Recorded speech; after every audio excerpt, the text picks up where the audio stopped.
two of the guys are from this group called Simpletown that they just made a feature last year. I'm super excited about. Lena, our one of our main characters, Lena Redford, she's one of the producers on a show that's on HBO right now called Neighbors. Um, and Bambina is this amazing musician. And then Chloe Cherry, one of our other leads, is on the show Euphoria, which is another HBO show.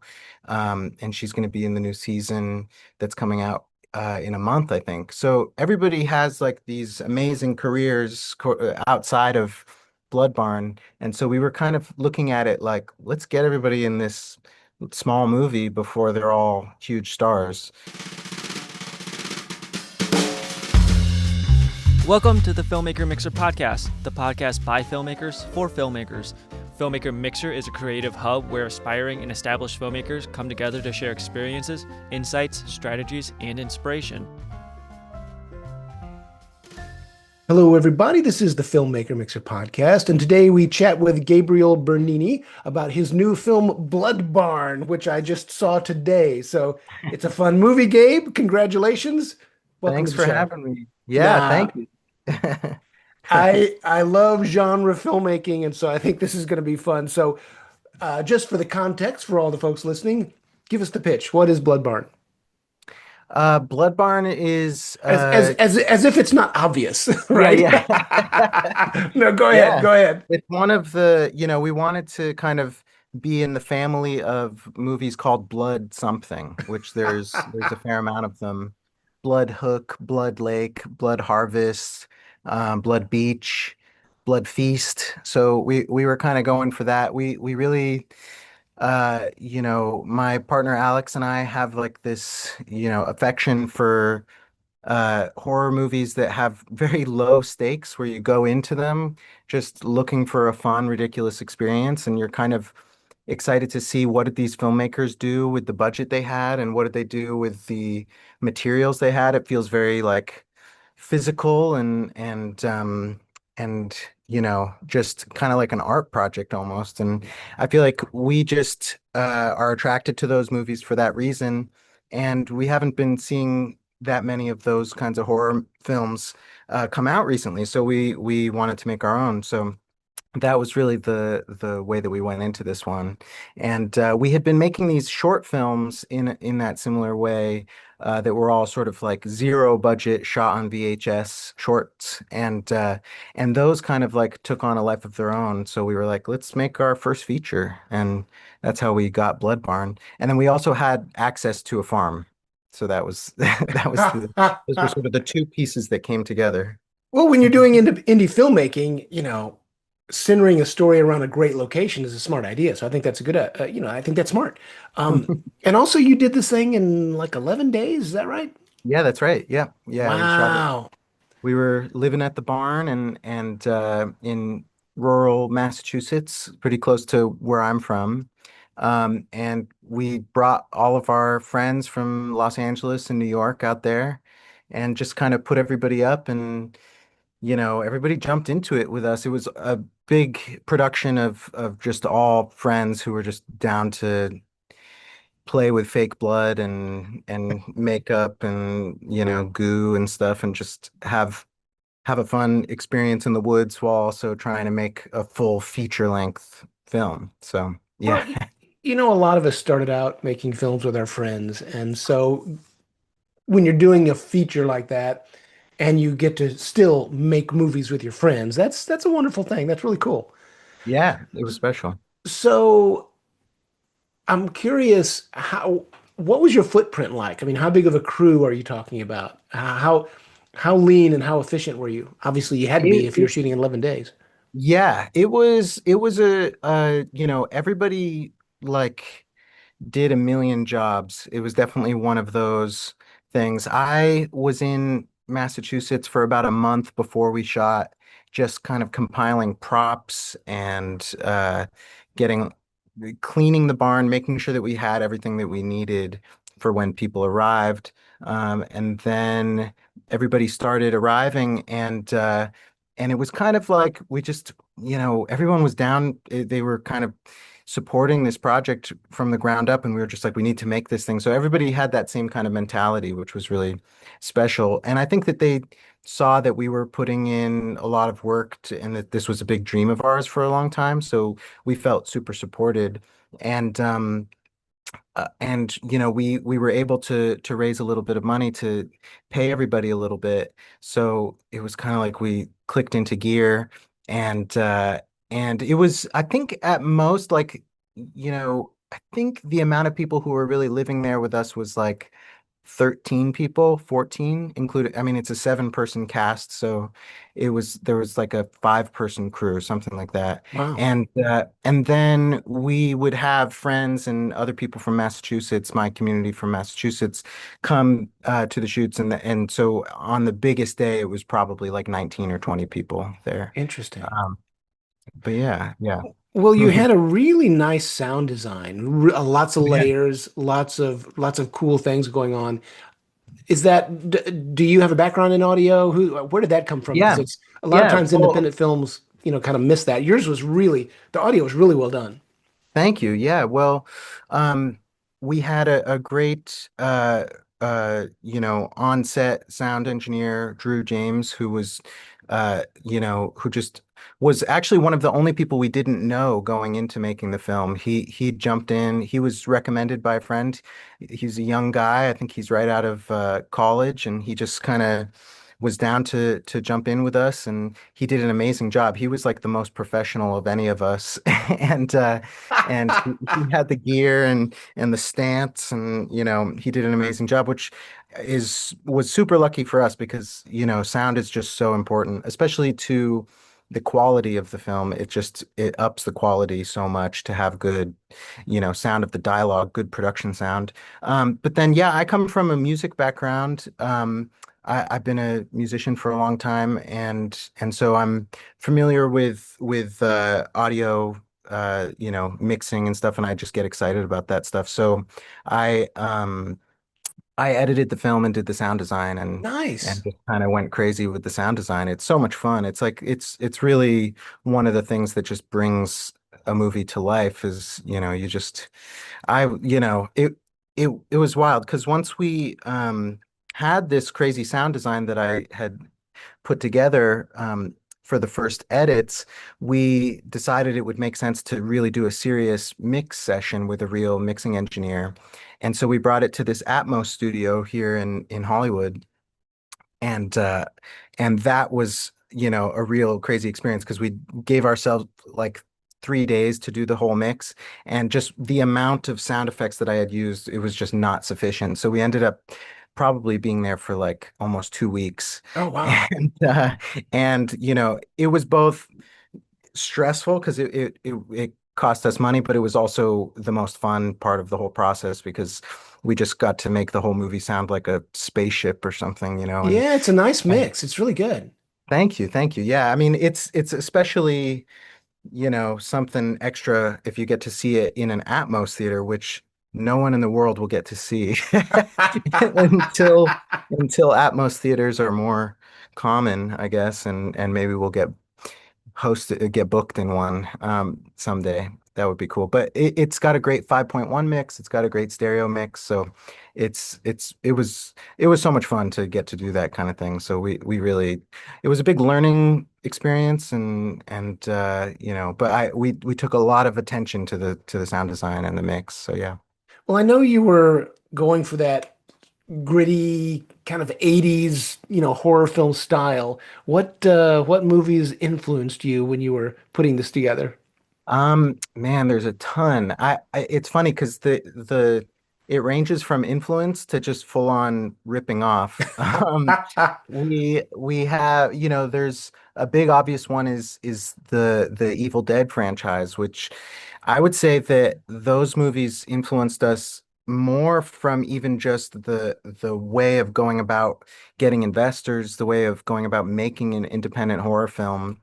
Um, it was so inspiring to watch all the commentary tracks of the Evil Dead movies and all the documentaries, and I just love anything about behind the scenes of that franchise, and anything Sam Raimi. It's so inspiring, their story. And so in terms of like independent filmmaking, I would say Evil Dead was huge for us. Black Christmas was a really big influence in terms of I'm a huge fan of ambiance in movies. I really love just being in a space and feeling the space. And for me, that's kind of the thing that sticks with me about movies more than anything. I get just excited about if there's really heavy ambiance, I'm happy. I don't need anything else. Can you unpack that a little bit? So, Sure. are you talking about, can you give me an example of what you mean? Like what kind of Yes. ambiance speaks to you? Well, for Black Christmas, it takes place in a dorm house of like a college on the East Coast. And the whole house is like all this dark wood and these thick curtains. And there's so many shots because it's a horror movie of the house and of the hallways and the rooms and the closet and the carpet and the railings. And there's just so much, you really feel like you're living in that space with them. And to me, I just get a big kick out of that. I like to kind of feel that immersive experience in movies. And it just makes you feel like you want to live in that space for a little while. And I think that that's the thing that is special about horror movies in general. Like, I think I feel the same way about the Friday the 13th movies. It's like I watch those movies over and over again more to just get to hang out in the woods than to see Jason kill people. Like to me it's just exciting to see the woods and the lake and the cabins and the teenagers like hanging out there and horror movies are kind of the only movies that are like they don't need that much plot because you have this impending doom. So there's this plot that's kind of written into the whole thing without having to do very much. So they end up with these, lots of scenes where people are just hanging out and doing almost nothing. And I think that that's why they're so rewatchable and why they're so like addicting for people. At least that's for me, that's my experience of them. Well, it's interesting you say, the ambiance of a film, and I'm going to go back to the sound design as well. I think, when you're talking about the production design that makes you feel like you're living in that space, it's almost like you want to wrap the audience in this warm blanket that Yeah, of the experience. And totally. I think good sound does that because it's not Hmm. just about clean dialogue and hearing what people are saying and nice music, but it's all the elements of the sound that's layered in combined with, the space that they're in. Um, Yep. interesting, Yeah, interesting. I would say even also the music sometimes like sometimes mentally you kind of connect that space and that ambiance to the music and then when you hear the soundtrack you immediately go back to that space. I was just watching the Oscars last night and I was really feeling affected by that because when a movie wins they'll play the soundtrack for a moment and for me it really just like clicks you back into that zone all of a sudden and you're like especially if it's a powerful soundtrack you just get clicked back into that space and it's surprising how powerful it is when they're tied well, you Well, know. speaking of soundtrack, it's very, very evocative of the 70s and 80s. Cool. Mhm. What was the decision making behind that, and who did your soundtrack? Well, we were super, super lucky. This producer, Jonathan Rado, did our soundtrack. He composed and recorded it himself. And yeah, I've been a huge fan of his for a long time. He was in this band called Foxygen a long time ago, that I just, grew up listening to and then he's gone on to be a really successful producer. He's been working with Miley Cyrus and Beyonce and big acts and we just kind of were able to get him in this moment where he wasn't too busy and he was down to be a part of a fun horror project. Um, and so we were super lucky and he just took it on and it was really a thrill to basically send him cuts of the movie or clips of the movie with my own kind of reference tracks that I would just use ELO song or I think there was like The Who in there and Cyndi Lauper and just like all these different random things sometimes not for even era element, but like the energy of the song or something would just be an important element. And I knew that we were going to remake these things, so I could kind of be very free with it. And I would send him these clips, and he would just kind of take that inspiration and take the energy of that and make it his own, make something totally new. And that was always really fun to see what would come out of that. And I was really excited as it basically, it just kind of grew into this thing. And then I ended up getting to play on some of the soundtrack as well. We did a day where we recorded just some of the quicker songs that you hear either like on a little radio or in the background of certain scenes. We did a couple things together like that, and that was also a blast and a really fun thing for me. Well, and did you have a relationship with your composer before, or did you just get really Um, lucky, or how did that? I mean, how do it you was score somebody kind of like that? Yeah, it was kind of both. I live in Los Angeles and he lives here, and I had seen him here in LA. But I think, we have some mutual friends and people, and I think maybe he had become aware of the project before we asked him, so it wasn't a total cold call. Um, but we were also just super lucky that he was down to do it and that he had the time to do it, and yeah, so it was a huge deal for me once we had gotten back. I remember that on the plane ride home to LA from Massachusetts after shooting the movie, I was listening to um, a lot of glam rock. I was listening to like Rocky Horror Picture Show, and I was thinking that this kind of like glammy energy would be good for Bloodborne because the movie has that kind of sheen to it to me of like this kind of like over the top element. And so I was like, we should try and push for this for the music. And while I was thinking that, I was thinking, Jonathan Rado would be the perfect person to ask to help us go that direction. And so that was when, that started for me. And then I was like, I don't know if he'd do it. And then I asked and he said yes, and that was that. So Hey, pretty quick it's and easy. always better to ask, because Yeah, because you never true. know. You never know. I mean, Oh, people get it. absolutely. It would have been very reasonable for me to say, oh, he would never do it and then not ask. Right. So it was cool. Well, tell me about the look of the film. It's definitely got that 80s vibe to it. What did you shoot on, and did Yeah. you did you create that in camera, or was that all in post? Well, a lot of it is due to our DP, Ben Bradley Gilbert, who's a friend of mine who we went to high school together in Western Mass. So part of the experience for him was just it was going to be a trip home for him as well. Um, uh, as well as getting to shoot a feature. It was his first feature as well. But we have worked together on a lot of different music videos and things over the years. But Ben turned me on to this camera called a digital Bolex, a D16 digital Bolex, that was a very strange camera that was sort of a Kickstarter camera that That's somebody from built. a few years ago, right? That was Yes, yes. yeah, yeah, I yeah. think it's like a decade old now, Right, right, right. maybe a little older. And it was like a Kickstarter like thing that got it going. And then I believe that B&H bought the design, and it was too expensive for them to keep building, so they discontinued it. And it's one of the only digital cameras to go up in value after it was discontinued.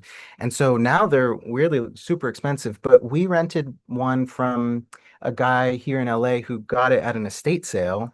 Oh, Um, wow. and we just, we were lucky that he was down to give us a really good rental price.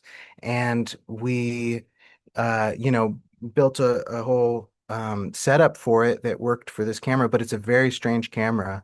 And we got to use real Bolex lenses on it, vintage lenses. And it does this strange thing where it doesn't make video files. It makes folders full of frames.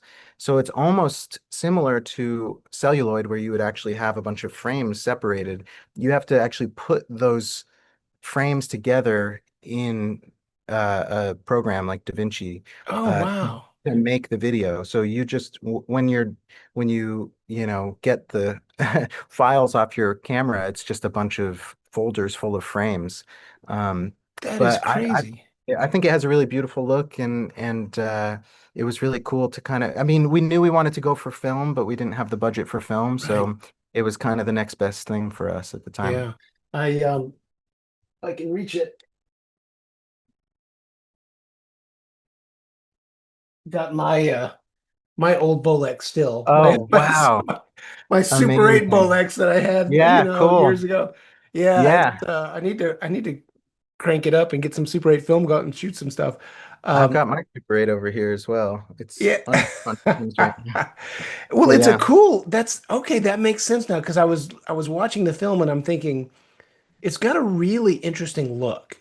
And I love that about movies that, when someone, embraces the production design as you were talking about with the ambience of the room, but also, the grain of the film, the look of the film, the grit to it. So very interesting. Um, so tell me about your cast. How did you, I know you said you kind of cast a lot of friends in the Yeah. film. Are these Yeah. people that you've just worked with in the past or?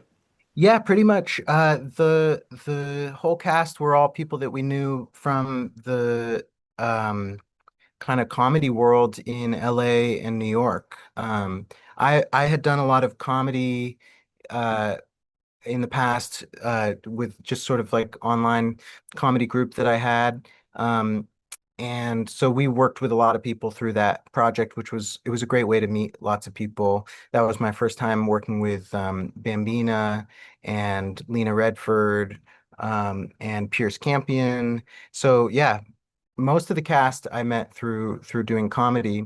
And then we just kind of we had made these seven characters that were all kind of based off of Friday the 13th characters.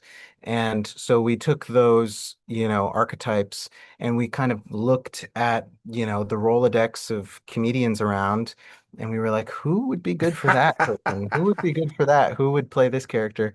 And then we asked everybody and everybody said yes. So everyone that we asked was our first choice, which was really cool Nice.